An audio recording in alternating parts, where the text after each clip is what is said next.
Hey, this is Ryan Leary, William Tincup, and you are listening to Inside the C-Suites. We are speaking with Adam Famularo today. Adam is the CEO of WorkFusion. Adam, welcome. How are you today? Well, Yeah. great to see you again. As you. Where are you in the world today? Today, I'm in our New York City headquarters, right Hi. on the corner of Broadway and 41st Street. So a nice Okay. view of Bryant Park Oh and yeah. Yes. Times Square on this lovely Oh, day. that's beautiful. Brian, There's a new experience thing in Times Square. It's like Rise New York NY, Rise NY. Have you heard about this? I have not. I have not. The So big, the, in are Times you Square. dreaming this up? No, you gotta talk to someone from Texas to explain shit that happens in New York City. In Times Square, it's Rise, RIZENY. And it's experiential. You know, they all these new kind of experiential museum type stuff. okay. So they take you through the history of New York City. I got to check it It, out. That sounds like oh, fun. it looks dope. I'll tell you, Like the really, big really thing cool. that's throwing New Yorkers off right now is, have you heard of the portal? Yeah, What is the So portal? there's a portal connection, which is really just like a live FaceTime right, between downtown New York City and Dublin. right. And it's people all day long looking through this screen That's right. and doing things to each other through this screen. Yeah. Oh And yeah. seeing the people in Dublin and they're Right. seeing you. And it's the That's same bit. awesome. That's actually And pretty there's cool. people trying to run through the screen. There's people flashing people, just like New Yorkers in I can Dublin see, people can I can do. see back in the old days where this would be really not a good idea. Yeah, Times Square back then was not a safe place that is fair. for That is for Is fair. it children. safe now? Yeah, It's a I mean, good yeah, it's environment. pretty touristy. yeah. It's kind of gotten back to the Yeah, pre-pandemic days. Yeah, yeah, we, we, yeah. we don't have good relations with people in New York. We look at New York people as just completely negative and bad. Those Philly Really? people, Philly. Yeah. I get it. I get Although I it. will say, what I do. If you're a basketball fan, I am a fan of Brunson, and I was hoping you He's guys would actually take. You've got the Villanova connection, so they yeah. became our adopted team after you put There us you out go. of our There misery. you go. Yeah. And my daughter goes to Penn State, so I have a Ah, there lot you of Oh, go. there we go. Pennsylvania in me too. See, There we we go. We it can happens. get together. Mutual. Can't we all just get along? And I pronounced his name correct. I could even say Sure. Famularo. Ooh, very nice. There you Very go. nice. Nice. You Well could tell done. you're hanging out with your Italian friends. Yeah, There there's you some go. influence there. So That's awesome. what are you doing now? Tell us a little bit about the gig right now that you have. So my latest challenge. So I took over a company called WorkFusion about 2.5 to 3 years ago.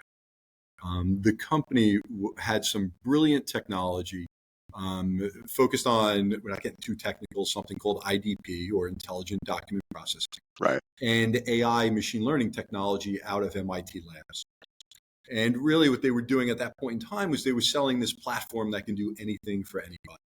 Right. And after going out and studying the customers, understanding what was working and not working, we focused in on financial crimes, where we had a specific use case, a specific problem that we can solve for our customers, and really packaged up our technology as what we call digital workers, which Right. is what we Right. believe is the new age of technology where AI working alongside of humans. And we're the first to do that. We actually named and packaged our software personas of people. Right. So Tara, who's doing transaction screening, and Evelyn, who's doing entity transactions and adverse media. And we have about 7 different digital workers that you can hire to come to work for your company to help you stop the bad guys and fight financial crimes.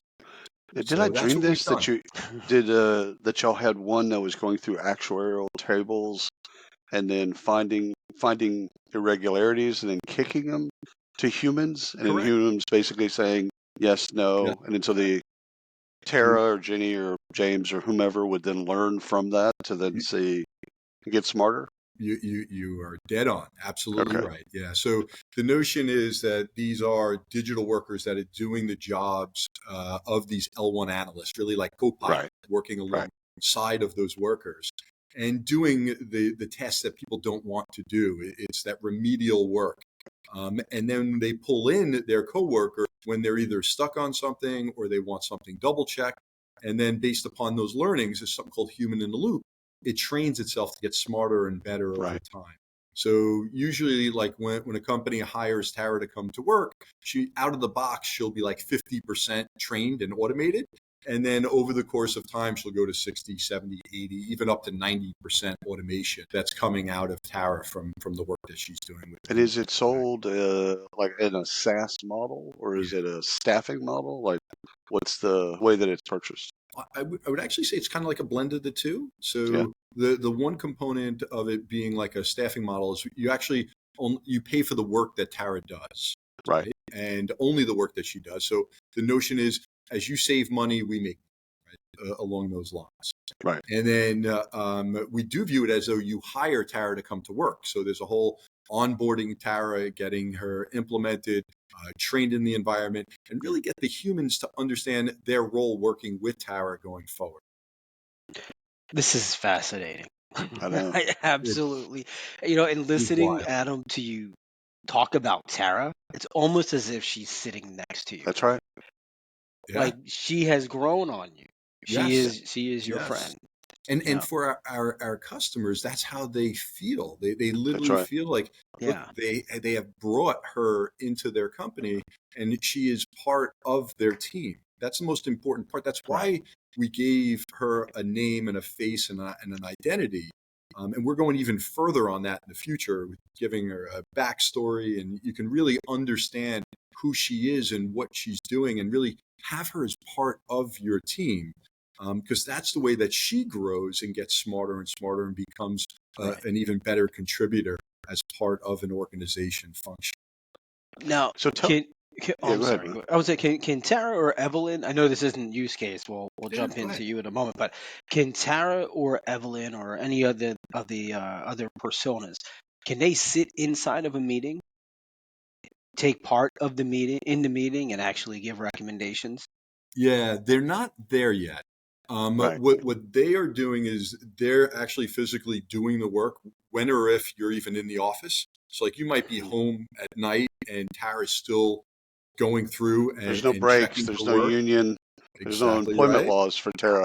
Exactly right. And then the next day when you would log in, Ryan, you would go, okay, Tara, what'd you do? And you would see all the work effort that Tara did over the night. And there might be some approvals in there. There might be some things that Tara's asking you for questions that you're answering. So you're improving her model. Right now, that's all almost like you were communicating via like text message, right? Like you would read, decipher, and go.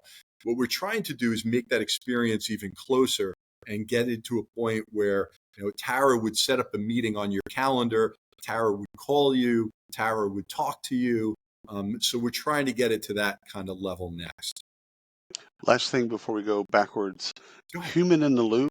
Ryan and I did a podcast a couple weeks ago where we were talking a little bit about this, and we've been talking about FOBO, fear of being obsolete. So these two are obviously in concert with one another, because a lot of people, I can see them, and we can see them kind of fearing that they will or would, or some of what their job is becoming obsolete. Human in the loop is actually taking that, putting maybe a Xanax on that and saying, okay, first of all, chill out. There's a bunch of work that you don't want to do. Yep. That you don't really need to be doing. You don't want to be going through these really extensive Excel spreadsheets or whatever else. And oh, by the way, you might make errors that they're not going to make. So there's other places for you that like the humanization or human. You get to place that human in a different place and in a much better place. That's right. So if I've got any of that wrong, Will, that was dead on. I couldn't say it any better than you just described it. Okay. For our customers, we have not seen anybody go in and go, okay, we're removing staff now that we have Tara. We have not seen it yet.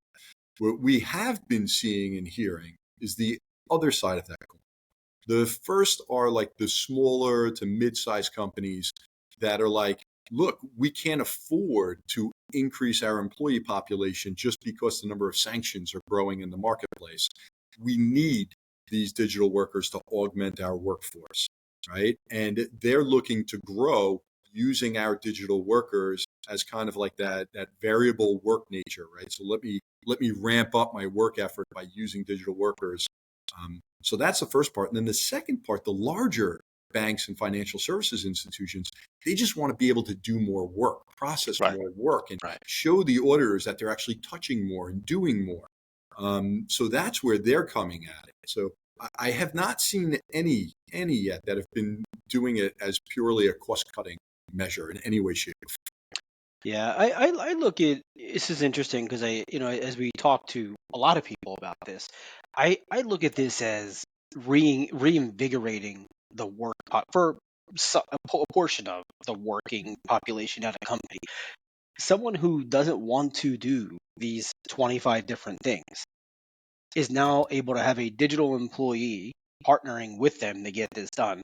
It reinvigorates them to do their job better, allows them to take on a different role, and we know that most of the workforce needs to be trained on this stuff moving forward, and this allows them to be trained and grow along with the employee. And then maybe at some point they manage 10 of them. Well, imagine That when would be cruise kind of weird. control was first introduced in cars.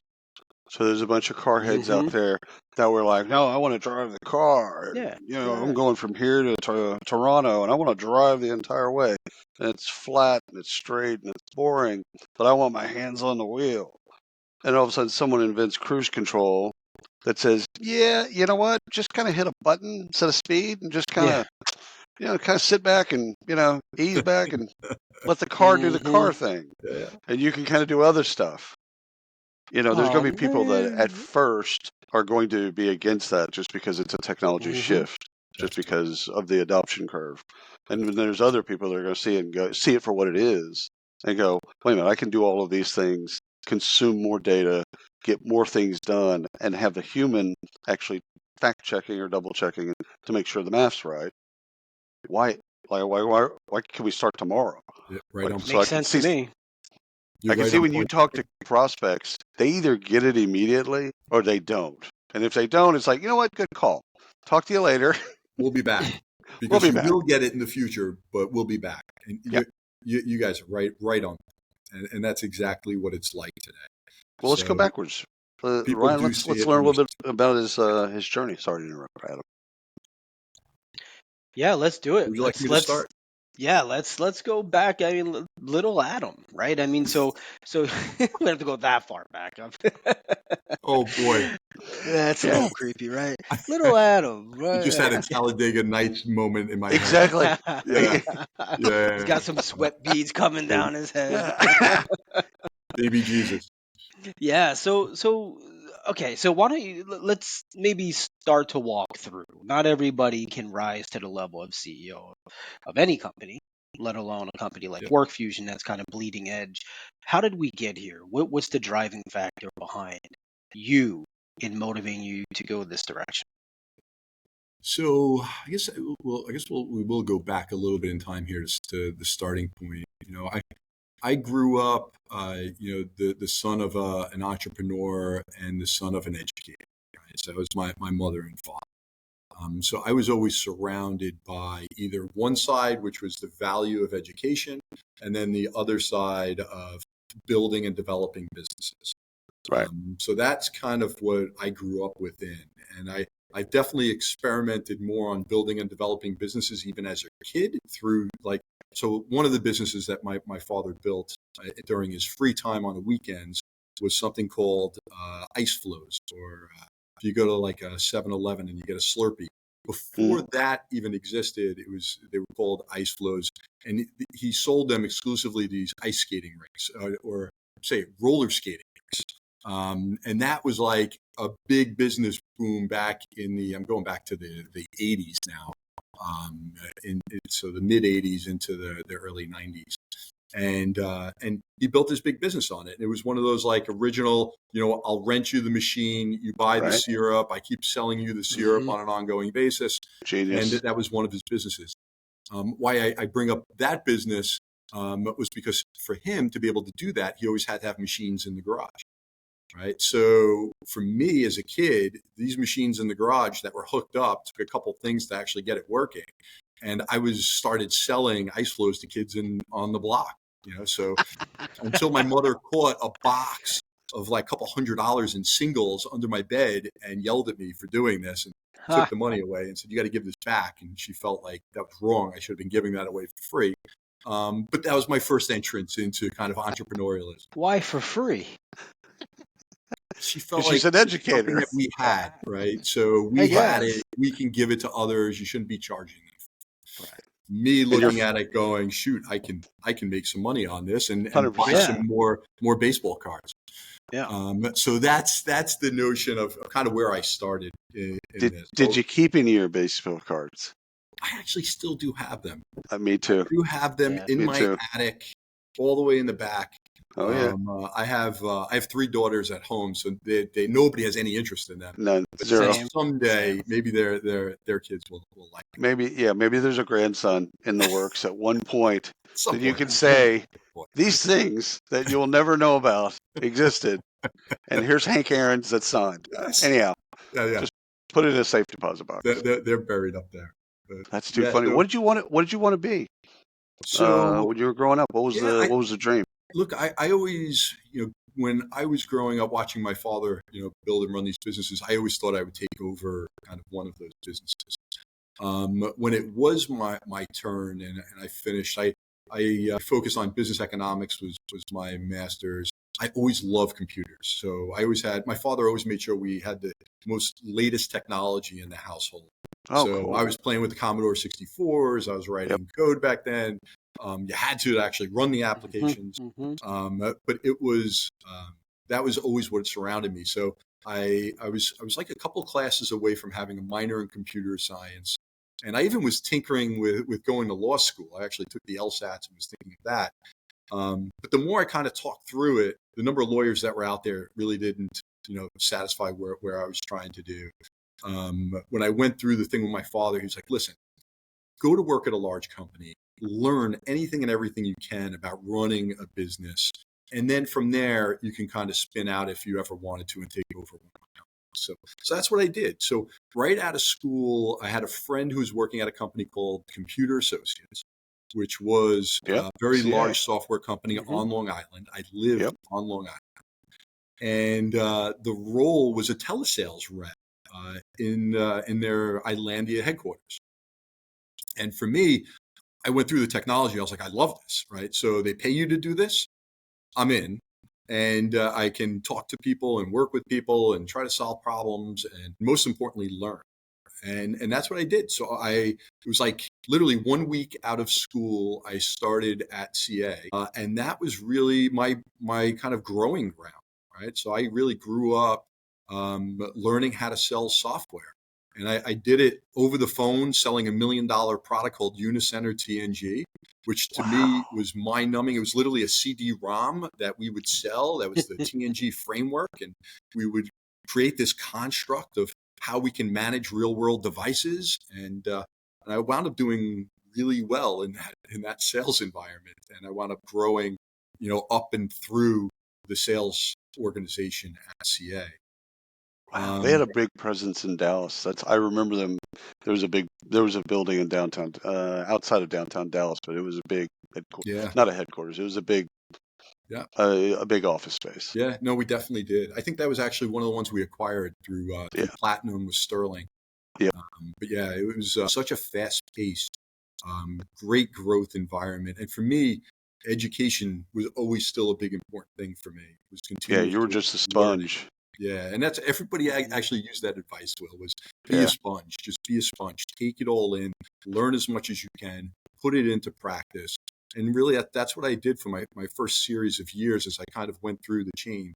I always felt like, so there was my first, kind of fork in the road was, do you go direct sales or channel sales? CA was predominantly a direct sales company. That's how most of the company was built and formed. But I always loved channels because it was around building businesses and building partnerships and bringing different products with services together. So it was more kin to who I was. One of my father's businesses was a baked goods route where he was like a wholesaler and he brought together all different kinds of baked goods and then delivered them to retail businesses in Brooklyn. So that really kind of pulled me in. So my inkling was to go into this notion of channels and building and developing businesses. And that's kind of where my first road forked in my career. And then from there, my second big road was when my father actually had a heart attack. Thankfully, he survived it. Right. But when he had that heart attack, it was a point of kind of no return. CA was great. I left CA for a couple of weeks. I helped run the business. I also helped him package up the company and ultimately sell it. But for me, that was do I want to take this over and run it? Or do I want to continue on my path at CA? And I, as you can tell, I chose the CA route. I very clearly was like, look, I just got into management. I saw the path forward there. I truly loved what I was doing. And once I did that, that was it, man. The bridge was burnt. There's only one way forward, and it's going to be in technology for the rest of my career. So that was the next big move for me. Do you regret not taking over the family business? It's a good question. It is. I know, it's great. It is a good question. Because I'm sure I could have done something big and special with that as well. Yeah. But at the end of the day, look, I saw how my father worked, and he worked like a dog.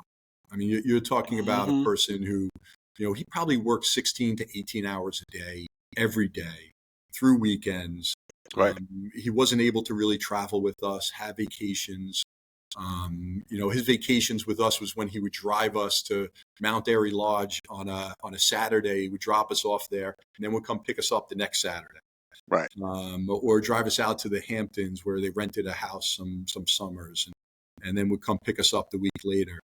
And I really, the more I thought about that, I said to myself, I know I can do more with my family and my kids. And, right. It was a hard decision, but actually I think my father helped me make that decision and kind of pushed me on to, doing really what you love and what you have a passion for. And it was the right move for me, Ryan, at the time. Right. So what it was after CA? What did we do after CA? So the finish it, the journey at CA, I guess the other important point just I'll touch on is I was always the youngest. I was the youngest VP in CA's history. I was the youngest SVP and general manager. One of the important lessons I learned there for anybody that's looking to climb, especially a large company, I always used education as kind of that piece that set me apart. So like the first time I went back for my MBA was early 2000s, and I got an MBA in management. And by the time I finished that program, I was then able to get promoted into a management role and then a VP role. And not that I didn't have confidence in myself that I could do it, but it gave the other people that were promoting me confidence to give me a chance. And then my next big move, I was eyeing on this from the beginning. So my goal was always to be the CEO of a software company. If anybody ever asked me, I always said that I want to be a CEO of a software company. And I wasn't afraid to say it because I kind of felt like, it drove me. That was my driving factor. So in doing that, I spoke to a lot of other people that became CEOs of software company. And one of the pieces that I learned from a couple of them were an MBA is good, but an MBA from a top tier school is a different level. And you almost need that to give other people bigger confidence in you. Right. So I pushed really hard my CEO and COO to sponsor me to go through this HBS program, which was like their version of their executive MBA. Right. And I applied for it. I got in. I was the youngest actually in the program at 31. The average age was 45. I left my wife home with a 3-year-old and a 3-month-old, and she still won't let me forget that to this day. Fair statement. Moved in my in-laws to live with them, and I went back to school. And it was 2 months on site at HBS, and it went literally 7 days a week. It was 6 days of classes, a day of reading and preparing for the next week. So you couldn't come home. So you were there. It was a month. Prep work and prep classes and stuff, then a month on site, then a month back doing case studies, and then a month back to graduate until you graduate. And that was the program. I did that. I graduated in November of 2007. And that was my other big break at CA. So when I came back from that program, after I literally had to leave work for 4 months, CA paid me. CA paid for the program. They were absolutely fantastic. They made me sign an agreement that if I left within the 2-year period, I would pay it back. But look, that was worth the weight in gold. And that, like, the program. I mean, my professors were like they're like historians, like Michael Porter, who does competitive advantage, and Clay Strategy. Christensen with an Yeah. innovator's dilemma. John Cotter was one of my favorites, who wrote about change and change management. He was like, look, he was the youngest professor at HBS, and he's like, I'm studying change because any CEO that's going to take over a company needs to know how to change. 100%. Right? You're not coming into a perfect situation. So he was great. Bill George, who teaches leadership, he was these were my professors. And then the people in my program were all C-level executives from around the world. So I got this amazing network of people that I got close to, as well as these amazing professors, which kind of set me up for the next stage of my career. When I came back to CA, my CEO, of course, then sponsored me to take over a business. So that was the first time that I moved into general manager role. And now I'm running sales, marketing, development, support. I find this is where I crossed over into running development teams, product management, Right. product marketing. And I wasn't just a go-to-market expert. Now I've Did crossed you have over. you had P&L? So you had Full the P&L. I ran it as the CEO of the business. The only thing I didn't have, I had like financial, I had my own kind of CFO that was a dotted line. I had my own head of HR that was like a dotted line, right. but I ran the rest of the business as the CEO of the business. Yeah. And that was awesome. That was really setting me up for my own CEO role on that. So, Adam, a question about the education piece. A lot of people who may feel like they want to be on the same path as you. They want to lead just any company. They just want to lead a company at some point in their career, and they're teetering. Do I go back for education, or do I just go get real world practical experience and work my way up the ladder? They're getting information from all areas of people and things, and not a lot of that makes sense to them. Mm-hmm. It sounds like you stand on the side of education, but maybe what advice would you give those people who are listening that have that dilemma going back and forth? Yeah, look, to me, I think you need both. I really, truly do believe you need both. The real world experience, look, I use to this day, right? Every CEO that you have is a CEO with a background. You could have a Right. CFO CEO, you could have a CMO CEO. I am a go to market and a product CEO. I can define and develop and establish products, as well as then align the go to market behind them. That's my strength. But I'm not a CFO or a COO or a CMO CEO. So I'm a specialty niche CEO doing this specific thing that I do really well. So I couldn't do that without that real world experience, right? That's 20 years of experience of 10 on the sales side, another 10 on the development and product marketing, product management side. That notion is really kind of core to who I am as a being and as a leader. But for me to then package that up as a real CEO, having that education to go along with it, that you might know half of it, but it kind of levels you off and you get grounded on all of the material, and truly knowing and understanding the organizational principles and how it works. And not that I need to know my CFO's job, but I need to understand the backdrop behind his construct of how he makes decisions. So I'm working alongside him as a partner. So you do need to know and understand that part. Does that make sense? 100%. Yeah, it does. And so just one more question about that, about the education piece. I think it could be important and helpful for people. How did your conversation go when you approached CA and convinced them to sponsor your program? Yeah. I Brian, think he that, started in sales. yeah, I know where he started, but there's still a conversation. There's still a Well, that was conversation that good. has to happen, right? Dude, he sold it. That was good. But Just- because a lot of people they won't do that because of all the student Yeah, loan you debts do, and things like that. Ryan. It's a good question, and it does come with Thank you. See, it he does come with some cares. of the confidence, and I think that's where Will was coming from. Look, I did package it up, but I didn't have to be a seller to package it up. right. But to me, you need to have a clear vision, right? Where do I want to get to? My clear vision was I want to be a CEO of a software company. So for me, I met with the CEO multiple times. He's still a good friend of mine named John Swainson. And I say, John, my goal is to be you. I want your job. How did you get there? what can I do better, more to get there?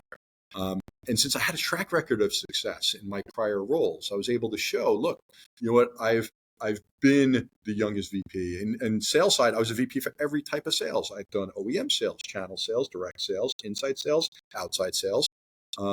I've studied every art of sales, right? I know the selling side inside and out.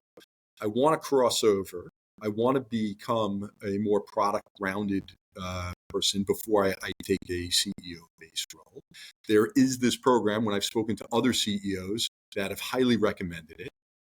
For me to get it, this is what I'm going to need. I'm going to need to, escape CA for 4 months. I'm going to put somebody in there that's going to be able to do my role, my number two, and coach him and get him. It'll be a chance for him to be groomed into that role. And I have a worked out arrangement with my wife where I'll be able to leave her home with the kids and She's my going to in-laws. lord it over you for the rest of your existence. But And she still, but she gets it now. Now she could see why I did it. Back then it was a little bit more gray, but I painted that picture for him, and I made him part of that journey. Right, he was part of that ride, so he was an enabler of it. So he came up with an idea of how to get it done internally and help me fund it and everything else. But you really need the desire, and you can't be afraid to ask. Right. You can't be afraid to ask. Yeah. That was one of the other lessons in life, right? So all the different roles that I did get along the journey, nobody just came knocking and said, "Hey, Adam, you're doing a great job. Here's this new role." I asked for it. I stood up and said, "Look, I'm ready for this next role." And if they're to tell me I'm not ready, well, then tell me why and what do I need to work on so that I can be ready for it when it is the time. But being open to having those dialogues of kind of being in that kind of self-aware point of where you are in your journey and being able to ask others around you, what do I need to improve to get to that next level of my career? You have to do that. You have to push yourself. Even if you're not extroverted, but you're introverted, you still need to be able to do those things to be able to drive yourself to that next level. Do you get frustrated with salespeople? Either people selling you? I guess I definitely have a little bit more. And my wife says it all the time. She's like, "You're the best person to sell to." Because anybody that calls me, I'll pick it up and go, "Okay, hit me." So I will give anybody a chance from a sales standpoint. And I always appreciate that because I grew up selling. It's kind of part of who I am. So I do have an appreciation for it. And as my wife says, I'm probably the best person for a salesperson to try to sell to, because I'll give them a chance. Yeah. You'll pick up the phone because people picked up the phone for you. Yeah. And you know what the trick to that, I always did this, and people still get me with it today, is you got to get the executives early. Any good executive is usually in the office early, anywhere from 7:30, 8 o'clock is usually the latest they'll be in the office. And what they're doing at the beginning of that day is they're planning their day. They're going through their calendar. They're understanding the people that they're meeting with. They're playing out any talking points. They're reading and catching up on email. That's the time when they'll have that extra minute or two to listen to something. And then when you do call, if you want to make it easy for yourself, get to what it means for them right away. Right away. Listen, Will, I'm calling because I have something that I think you will make your life easier. And here's what it is. And immediately it'll pull you in. You'll want to know what that is. Say, listen, just give me 2 minutes. After 2 minutes, you're good. We'll hang up, part ways. But 2 minutes, I think you'll be interested in this. I just had a flashback to like the Wolf of Wall Street. And I have a pen for you. Sell me this pen. That's a great scene. Yeah. There's actually a guy in our industry, Adam, who was one of the partners in that firm. Get out. Yeah. Not the top, but the and he runs a company called 60 Million Jobs. Wow. It's a staffing firm. 70 million jobs. It's for people that have been previously incarcerated. And it's a staffing play. What a great way. What a great way to give back. I love that. I'm talking to him one day and I'm like, all right, I've read the book, saw the movie, and he stops me right before I'm about to ask a question. He goes, dude, the stuff that they portrayed in the movie, that you think that was like once? We did that stuff every day.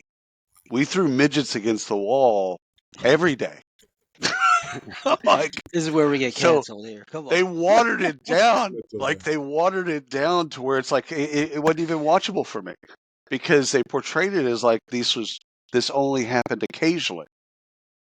No, It's crazy. I'm like, he goes, everybody had massive amounts of cocaine on their desk, and you could just go by anybody's desk and go with cocaine. Hookers are coming in all the time. Like they had an office next to their office that was for hookers. That Like is unbelievable. I'm like, he's just blowing me away. I'm telling it. Anyhow, off top.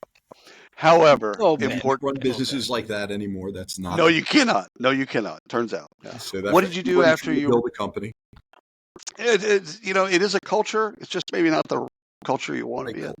Yeah. So what after CA gave you the opportunity to run a P&L? What'd you do after that? So after CA, I had to. So when I left CA, we left amicably. So Yeah. I did sign a non-compete, so I wouldn't compete against them for a year, which was definitely a tough thing because CA sells everywhere. So Right.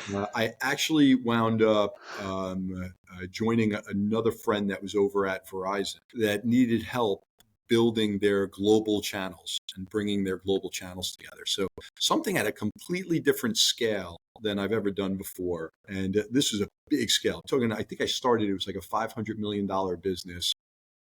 By the time I finished over a 2-year period, we were on a run rate to get to over $1 billion. Wow.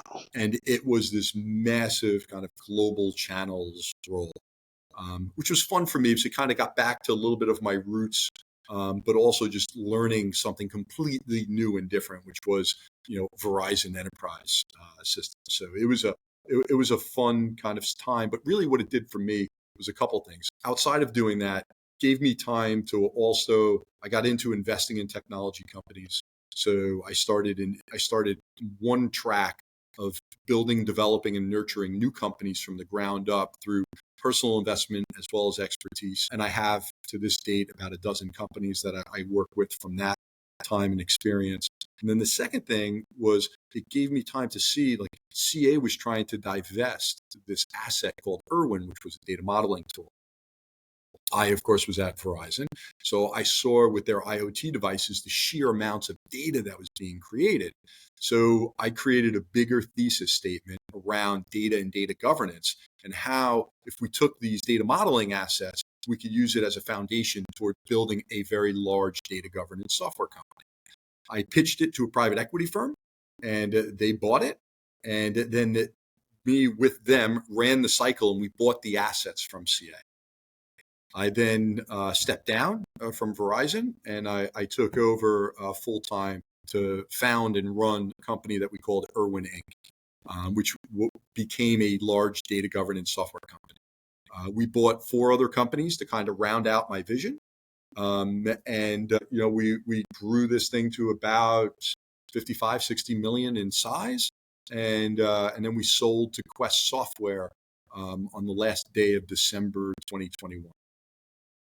Wow. My goodness. Fascinating. You've Yeah. used the words vision 4 times. And no, first of all, it's great. It's not a bad thing. And I won't take us into a Wolf of Wall Street story. No, it's all good. So when I hear vision, I don't hear it a lot, quite frankly, from folks. Some people will talk about values or other types of things, but they don't talk about their vision enough. And the question that I want to get to is, do you think that is something that was taught to you or that you learned in terms of having a vision? Because I see in my own life, I see a lot of people, we interact with a lot of people, and vision doesn't come up. Boy, Will. So it's a nature versus nurture question. Yeah, of course, this is a big one for me, and this is kind of deep rooted in me.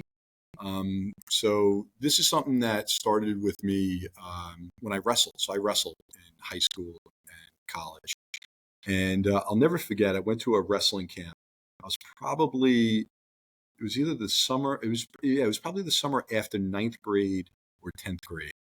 And I went to this wrestling camp. It was in the middle of Pennsylvania. Ryan, I'm back to Pennsylvania. There you go. And I walked in there, right? I'm this young kid, and I've got my wrestling gear on. I'm kind of ready to go.